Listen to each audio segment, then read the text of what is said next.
Hi guys, I'm Sam from Future of the Force and this is my quick spoiler-free review of Solo, a Star Wars story.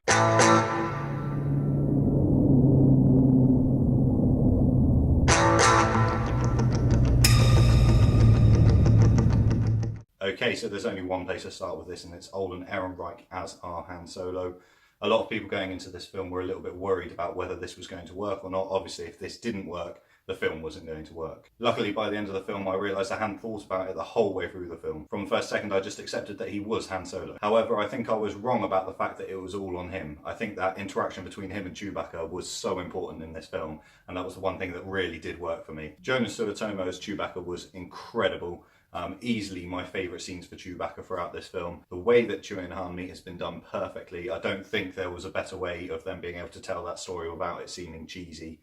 Them bumping into each other in a hallway definitely would not have worked. Although, speaking of chemistry, I have to say the interactions between Han and qi'ra just didn't work for me throughout the film. It felt forced from both sides. There's a part where they haven't seen each other for a while and Han has spent that entire time thinking about how he's going to get back to qi'ra, and when they finally meet, it just didn't work. There didn't seem any excitement from either character. To be honest, I'm not convinced of Emilia Clarke's acting skills. I just feel like she fit their idea of what the role was going to be, but in the end it didn't seem to work, and I think that was probably the weakest part of the film. Again, I think Beckett's crew had something lacking as well. They all seemed quite one-dimensional. None of the characters seemed to bring a lot to the table. A few jokes here and there, but I didn't feel any real warmth towards these characters. And Woody Harrelson himself was definitely underused in the film. I think that's probably a byproduct of the change in directors. I think where Ron Howard came in, they obviously wanted to stick to script, and that's what Woody Harrelson did, but I think he's best when he can bring some of his own personality into the role, and that's something that we barely, if ever, saw. Obviously, everyone going into the film thought that Donald Glover as Lando Calrissian was going to be the standout performance of the film, but for me, he was good, but not much better than that. I think that he did the role well, and did everything he needed to do without being spectacular. I did enjoy his relationship with L337. That character did grate on me during the film. I thought, again, and you have to expect it because it's still a children's film, but the jokes that L3 brought to the table just felt cheesy or unnecessary. I appreciate that they tried to speak towards some social justice in the film with the Free the Droids movement, but again, that tone didn't seem to fit well with the rest of the film. There are a lot of impressive action sequences throughout the film, not to mention the opening sequence with Han driving through the streets of Corellia. The train heist was incredible to watch, so much going on, and I think that's where most of the characters got an opportunity to shine, especially Han.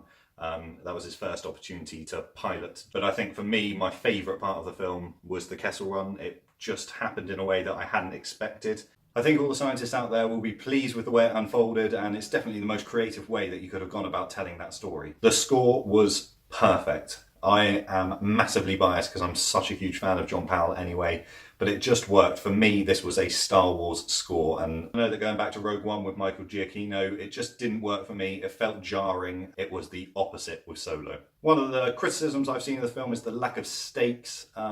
There's definitely not anything in the film that is universe-shattering, but this film is all about Han Solo and how he meets these characters and how he goes through the early stages of his life in becoming the scoundrel that we know he is. So going into this film, obviously there are a lot of people asking why do we have to have this film? Why does this story need to be told?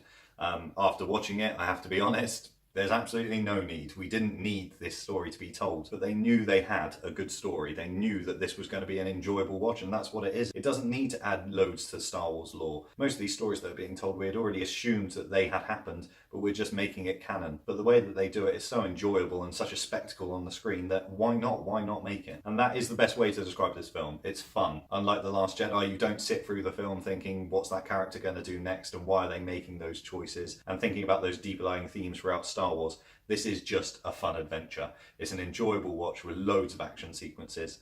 I can easily see myself on a lazy Sunday afternoon just chucking it on in the background and dipping in and out of it. And I think that's the mark of a good action film. Obviously, without spoiling anything, this film is definitely not a fan service film. We didn't get huge cameos from certain people, but what we did get is little nuggets of information that have been plucked from canon. And actually, as someone that follows everything, it's rewarding to think that they're plucking some of those stories and putting it on the big screen. And actually, some people were worried that that wouldn't work, that telling stories that have been told in Clone Wars or Rebels or comics or wherever else wouldn't work if you put them in the film. But they've made this with the assumption that people have that wider knowledge of the Star Wars universe, and that's amazing to see. Overall, I was impressed with Solo. There's lots of things that didn't work for me, but there's so many things that did that make it an enjoyable watch. But we want to know what you think. Let us know on Facebook and Twitter at Future of the Force. And don't forget to come back here next week where all of our writers are coming together for a long Solo spoiler discussion.